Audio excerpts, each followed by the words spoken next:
Renata Erle é a primeira capixaba atuando na gestão pecuária e implementou a gestão pecuária 360.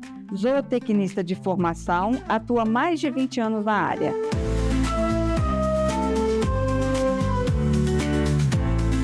Renata, é um prazer ter você aqui no estúdio da ES Brasil e vamos começar falando o que é essa Pecuária 360. Então, eu que agradeço pela oportunidade de estar aqui falando um pouquinho sobre isso com vocês.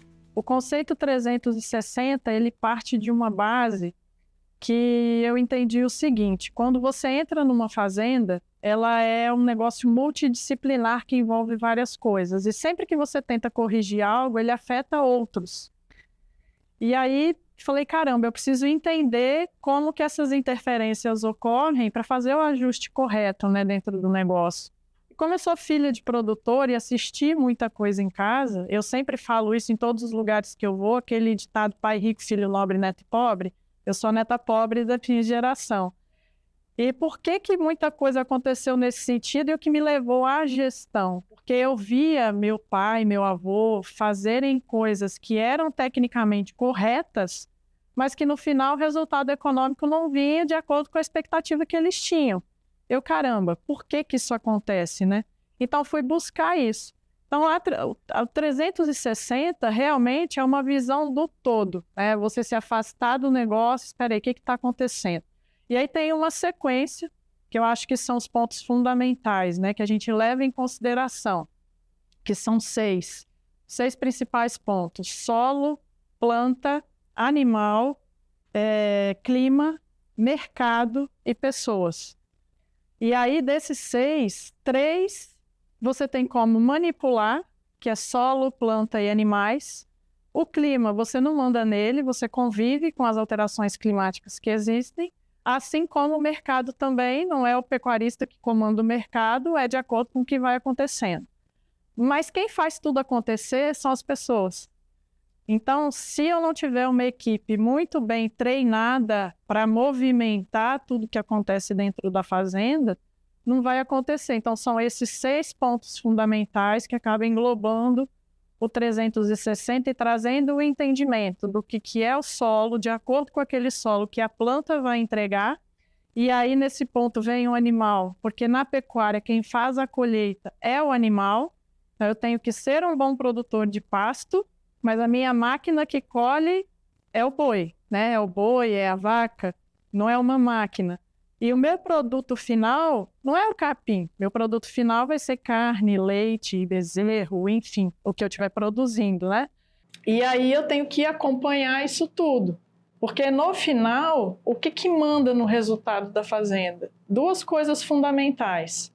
É a taxa de lotação, que é quantos animais eu consigo ter naquela área, a capacidade de suporte da área, quantos animais eu consigo colocar ali. E o que eles estão produzindo, que seja em ganho de peso ou que seja em leite. Eu preciso medir isso. Se eu não tiver essa medida, como é que eu vou saber o que eu faço para equalizar, para melhorar, se está piorando, se não está piorando?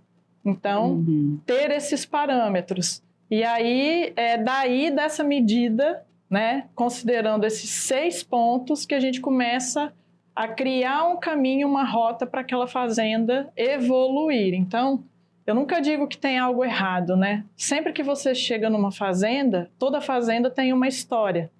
Tudo que deixou de fazer naquela fazenda, aconteceu alguma coisa que fez com que aquelas pessoas deixassem de fazer em algum momento aquilo. Então, é preciso entender o histórico para saber por onde começar.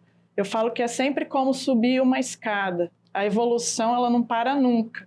Não é porque eu decidi fazer algo numa fazenda esse ano, tecnicamente, que ano que vem eu vou repetir exatamente a mesma coisa. Dificilmente isso vai acontecer. Porque se você controla isso e tem as medidas, ano a ano você vai evoluindo, equalizando o custo, aumenta um pouco a produção aqui e ali, dependendo da categoria, antecipa uma venda ou atrasa uma venda. Então, lembra que o mercado é dinâmico e você não manda nele? Então, de acordo com o que acontece, desde que você tenha os dados controlados, você consegue equalizar as mudanças tanto de clima quanto de mercado. E esse processo, ele é aplicado só para os grandes pecuaristas ou também uma pequena propriedade se aplica? Ele consegue ser aplicado para 100% dos pecuaristas. porque esclarece para ele, independente do tamanho, até onde ele pode ir. Qual é a capacidade da fazenda dele em produzir, mas em produzir de forma rentável.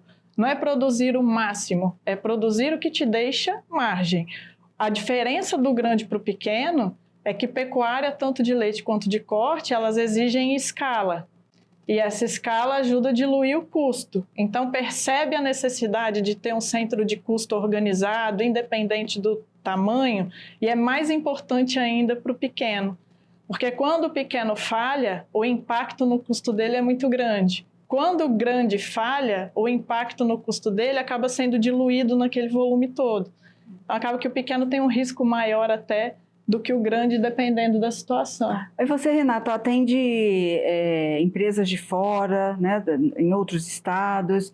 Como é que você enxerga o Espírito Santo nesse mercado nacional, nessa área da pecuária? Então, o Espírito Santo é um estado de propriedades médias e pequenas, no geral, né?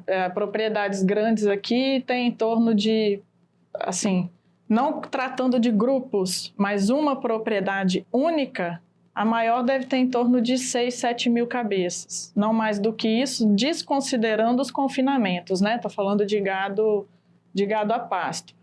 Lá fora as propriedades são muito maiores, então são propriedades médias e pequenas, porém com um certo nível já de organização, que como é um estado pequeno, as terras são mais caras, a agricultura vai chegando, vai pressionando, então ela exige eficiência, né?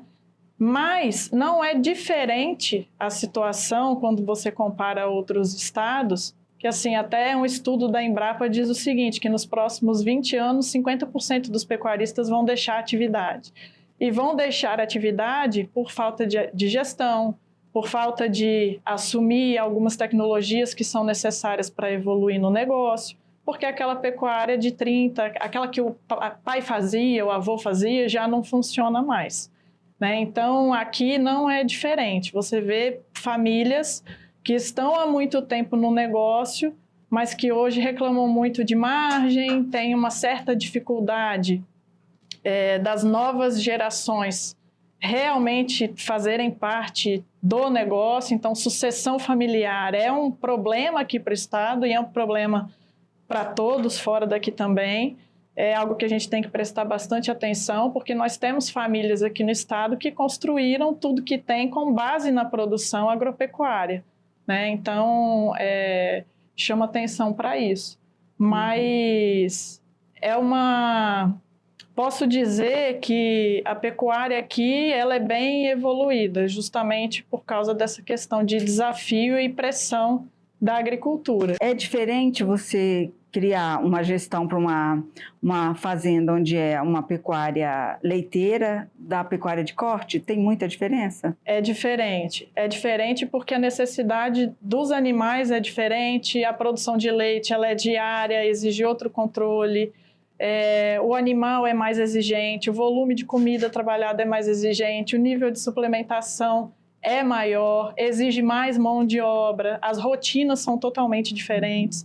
Por mais que seja vaca de leite e vaca de cria, as rotinas são muito diferentes e a necessidade de pessoas envolvidas no processo também. O leite exige mão de obra mais qualificada e mais pessoas. No gado de corte, eu preciso de ter certa qualificação, mas o nível de detalhamento é menor do que quando comparado com gado leiteiro. E as rotinas são totalmente diferentes. A gente percebe uma técnica, né, chegando nas propriedades rurais, a internet está mais fácil, acesso a inovações tecnológicas. Na pecuária também há produtos assim que estão trazendo essa inovação para dentro do curral? Sim, evoluiu muito nesse sentido. Hoje, por exemplo, existem tecnologias que você vai pesar o animal, quando ele entra no curral, já tem reconhecimento automático de brinco. Tem um bastão, ele entra, reconheceu com o bastão, isso já vai para o computador, já tem um sistema que diz quem é aquele animal, quem é a mãe dele, qual foi o ganho de peso dele da última pesagem comparada com essa. Então, você já tem várias informações que você consegue tomar decisão dentro do curral por causa disso, né? E não necessariamente depende de estar conectado na internet para que isso aconteça. Precisa do computador, do bastão e do brinco de baixa frequência. Mas se ele estiver conectado, se eu de longe estou em outra cidade, se estiver conectado, a hora que o animal passar com pouco tempo já está no sistema, eu acesso de onde eu estiver. Então, inclusive, para consultoria, essas tecnologias são fundamentais. Para você ter ideia, para acompanhamento de áreas de pastejo rotacionado, eu utilizo imagens NDVI de satélite, então daqui eu consigo avaliar lá no Mato Grosso como que está o pastejo, se eles estão trocando na hora certa ou não, porque a imagem me mostra a foto a cada 5 dias, ela atualiza. Então, aquela consultoria que existia, que a cada 15 dias o consultor tem que ir na fazenda para ver como que as coisas estão, hoje não é mais assim que funciona. Tem fazenda, para você ter ideia, que por causa da base tecnológica e da maturidade da equipe, eu vou na fazenda 2 vezes por ano, pessoalmente. Falo com eles toda semana, mas a exigência de estar lá pessoalmente só 2 vezes por ano, entendeu? E nesse quesito aí de modernidade, qual é assim o estado do Brasil que está mais avançado? Caramba, isso é muito particular, porque depende muito do produtor. Você tem produtor altamente tecnificado, mas do lado você tem um produtor que está muito aquém. E Renata, você também faz essa consultoria em outros países, né? Na África. Sim. Como é que é isso, assim? É muito parecido esse mercado?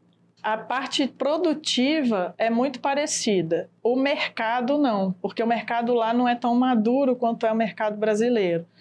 Inclusive, a nível de indústria, por exemplo, eu atendo uma fazenda em Angola, só tem um frigorífico.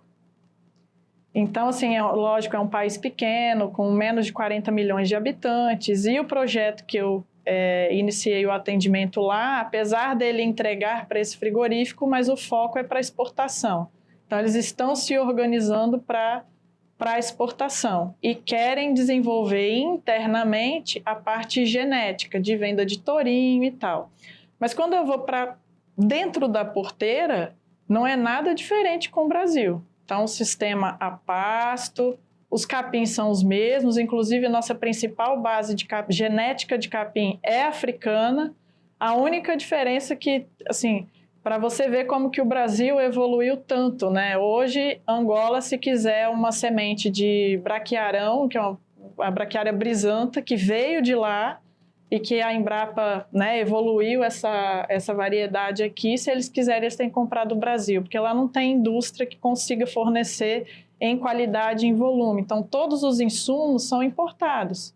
Semente vai daqui, adubo vai daqui, herbicida vai daqui, então lá não tem uma indústria desenvolvida para conseguir fazer a coisa andar na velocidade que a gente tem aqui. Talvez é como se fosse a nossa pecuária de 30 anos atrás, mais ou menos. Ficaram em guerra há muito tempo, né? Então tem muita coisa por fazer e tudo sai de fora. Mas dentro da fazenda é a mesma coisa, mesmo capim, inclusive as ervas daninhas são as mesmas. Existe uma diferença de solo, porque é absurdamente fértil, mas é um solo parecido com o que a gente tem em algumas regiões do Nordeste, por exemplo. Então, assim, para você ter um parâmetro, aqui no Espírito Santo eu pego uma análise de solo, se ela der 7 ppm de fósforo, nossa, já está maravilhoso, muito bom. E tem análise que você pega que dá 1, 2 de ppm de fósforo. Lá, aqui é ruim, dá 28 ppm, 30 ppm, tem áreas com 36 ppm de fósforo. Algumas regiões do Nordeste brasileiro também estão mais ou menos por aí. Mas lá assusta a fertilidade do solo, é um negócio absurdo. O que é muito bom, né? Pouco recurso, mas pelo menos o solo é fértil. O dia que eles descobrirem, né, esse potencial e usarem. Exatamente. E o mercado brasileiro, ele atende mais o consumo interno ou ele exporta muito? Exporta muito, mas a maior parte da produção fica no mercado interno. A gente tem em média aí 70% do que o Brasil produz de carne hoje fica no mercado interno. Então, tem uma participação da exportação. A exportação cresceu para chegar nesses 30%, porque não era isso, batia um pouco menos de 20%. Então, cresceu muito, chegou a 30%. mas o que comanda o preço da carne, por mais que todo mundo fale assim, acho que está na moda, né? Ah, exporta, o preço sobe. Ah, diminui a exportação, o preço cai. Mas o que determina mesmo o preço é o mercado interno, é o consumo interno. Quando o consumo interno cai, a gente fica numa situação muito complicada. Uhum. Esse Código Florestal, essa legislação brasileira, ela apertou um pouco, né, essa área de pastagem. Uhum. Isso trouxe alguma mudança nas propriedades? Assim, o que muda é o seguinte, a legislação sempre foi a mesma. A pressão em cumprir essa legislação é que muda entre sai governo, né? Agora, o que a gente precisa entender é o seguinte, em relação às áreas degradadas, né, como você não deve abrir novas áreas, desde que você tenha reserva suficiente. Se você tiver uma reserva maior, isso significa que aquele percentual que está ultrapassando, você pode desmatar. Se chama desmatamento legal, você pode pela lei. Né? Então, algumas coisas acontecem nesse sentido e eu acho que a gente tem que tomar cuidado, porque assim, ó, quando se fala em liberação de CO2, de metano e questiona-se muito a produção agrícola, para você ter ideia, se eu pegar 100% do rebanho mundial, ele é responsável por 3,7% só de todo o metano liberado no mundo. 3,7%. Será que o problema é o bovino? Será que é nele que eu tenho que colocar o foco para reduzir a emissão de gases de efeito estufa e tudo mais, né? Vinculam isso com o desmatamento, que aí sim, quando você avalia, e aí vários trabalhos que dizem assim, grande parte do grande responsável pela emissão dos gases de efeito estufa é o uso da terra. Só que dentro desse uso da terra, eles colocam queimadas e desmatamento. E vinculam isso com agronegócio. Mas essas queimadas e esse desmatamento, nós estamos falando aí de mais de 95% ilegal, ou seja, está fora das fazendas, não tem nada a ver com as fazendas. Então a gente precisa separar para conseguir fazer essa avaliação. O produtor, ele não sofre com a lei. Ele sofre quando a lei é aplicada só em cima dele. Uhum. Porque aí, de 50 anos atrás, se eu desmatei, como é que eu vou pagar por um desmatamento que foi feito há 50 anos atrás? Não faz sentido nenhum. Então, o bloqueio precisa estar no desmatamento ilegal e não no legal. Que do desmatamento geral é menos de 10%. Ixi, bem menos de 10%. Uhum. O consumo de carne mundial, assim, ele tem aumentado, tem caído, está normal? Não, o consumo de carne ele é diretamente proporcional à renda per capita. Se a renda per capita aumenta, o consumo de carne aumenta. Se a renda per capita cai, o consumo de carne cai. Né? Então, assim, por causa do conceito de meio ambiente, de vegetarianismo, de veganismo, enfim, isso daí não tem afetado o consumo de carne, não. Então, assim, a gente é preciso entender que é um alimento que entrega muito com pouco volume a nível de nutriente, né? Isso afeta positivamente a saúde das pessoas. Então, se você pergunta para um pobre qual que é o sonho dele, ter um bife todo dia para comer. Ele não tem, independente da qualidade, né? Então, muita coisa ainda precisa ser feita nesse sentido e eu acho que a carne é ponto fundamental de melhoria da dieta das pessoas. Então, assim, um dos meus focos até, por mais que a gente também trabalhe com carne especial, com nível de marmoreio e tal, mas o que a gente busca muito é eficiência produtiva para fazer uma carne mais barata e que mais pessoas acessem essa carne.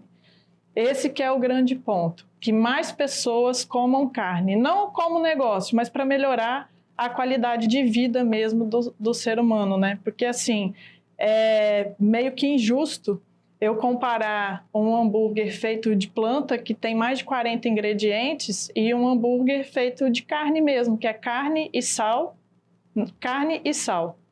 Então, será que é melhor para a saúde, né? Não é só porque é planta que significa que vai fazer bem ou mal para a saúde. Eu acho que as pessoas precisam se alimentar melhor proteína de alto valor biológico é insubstituível, e aí eu não falo só da carne vermelha, mas também de peixe, frango e tudo mais. Então, assim, depende da renda per capita. Quem ganha melhor aumenta o consumo de carne. É diretamente proporcional a isso aí. O que a gente precisa é trabalhar para acessar, para que as pessoas de renda mais baixa consigam acessar essa carne. Então, são duas coisas que caminham junto, né? Uhum. E, Renata, como é que você vê a pecuária no futuro? Você acha que está caminhando para onde? Eu acho que a exigência em relação à eficiência produtiva vai ser muito alta. Então, assim, exige muita gestão desse produtor exatamente para ele entender aonde que está o ponto de equilíbrio, até onde ele pode ir. Lembra que eu falei que a máxima produção não significa máxima lucratividade. Pecuária é um negócio como qualquer outro. Se você está inserido nele é porque você quer ter lucro, quer produzir com lucro. Então, a gestão é uma exigência que você não tem mais como se manter no negócio sem ter tudo ali na ponta do lápis e entender como que essas alavancas se comportam. Para comprar na hora certa, para vender na hora certa. Os animais, eles evoluíram muito geneticamente e é um trabalho contínuo que não vai parar. As partes de pastagem, também as plantas, evoluíram geneticamente e continuam evoluindo, os estudos seguem. Então, a planta entrega mais, o animal entrega mais e a gente está manejando esses dois que têm capacidade de entregar mais, como era feito lá atrás. Então, por mais que tenha evoluído, a pecuária ainda evolui devagar. E por evoluir devagar, muita gente vai acabar saindo da atividade. Hoje você vê agricultores entrando na pecuária e pecuaristas abandonando a atividade, mas porque o agricultor já tem uma cabeça diferente em relação à gestão, já coordena melhor, administra melhor os recursos que ele tem, né? Aquela história que se tinha da pecuária, o boi é um animal que tem vergonha de dar prejuízo para o dono, isso não existe mais, ele dá prejuízo. Se você vacilar, ele vai te dar prejuízo. Quem coordena essa movimentação é você, não é o boi. Então, aquela zona de conforto que se tinha, deixa o boi lá que ele vai virar dinheiro, não é assim que acontece mais. Você precisa saber aonde ele está, o que ele está comendo, quanto que ele está custando, quando que você vai vender, fazer as previsões bem feitas. Não que essa previsão vai se concretizar, mas esse planejamento serve para que a cada intempérie, de acordo com o que você vai acompanhando de resultado e de desempenho, você faz as correções necessárias, né? Não é mais o olho do dono que engorda o boi, são os dados ali que ele tem que ter em mãos para gerir, né? São os dados. Não tem hoje assim, ó, você pega um lote de gado Nelore padrão. Um lote para ter fundo e cabeceira, ou seja, um animal que desempenha bem, um animal que desempenha mal, ele só precisa de 2 animais. Todo lote que tiver 2 animais, um vai ser melhor que o outro. Quando você tem um volume grande de animais, olha como é que fica difícil você saber. E aí você tem animais muito pareios, você vai movimentando o lote dentro da fazenda, daqui a pouco você não sabe mais, tá tudo no mesmo peso, ok, só que tem um que já está há 1 ano na fazenda, entregando o mesmo peso do que outros que estão há 7 meses. Quem que está te entregando mais? Se você não tiver uma identificação individual, uma pesagem, você não tem como saber. E o caminho que você direciona esses animais de acordo com o desempenho é diferente. Renata, dá para sentir que você gosta muito da sua área, né? Você está aí já atuando nessa área há 20 anos. Mas você teve alguma dificuldade por ser mulher, por uma área, né, que a gente sabe que foi sempre dominada aí mais por homens. Como é que foi para você entrar nesse... Quando acontece alguma coisa, na maioria das vezes parte do proprietário e não da equipe. A equipe tem vergonha. Né? Então, por isso que eu falo, vai do nível de abertura que você dá. E você mesma já impõe o seu limite. É meio assim, nunca tive problema sério com isso e nunca deixei isso se transformar num problema. Renata, muito obrigada por essa entrevista, por passar tantas informações, né, diferentes, no mercado diferente para a gente. E agradeço a sua participação aqui nos estúdios da ES Brasil. Eu que agradeço vocês pela oportunidade, pela entrevista incrível. É muito fácil falar com você. E a gente iria aqui por horas, com certeza, sem problema nenhum. Muito obrigada.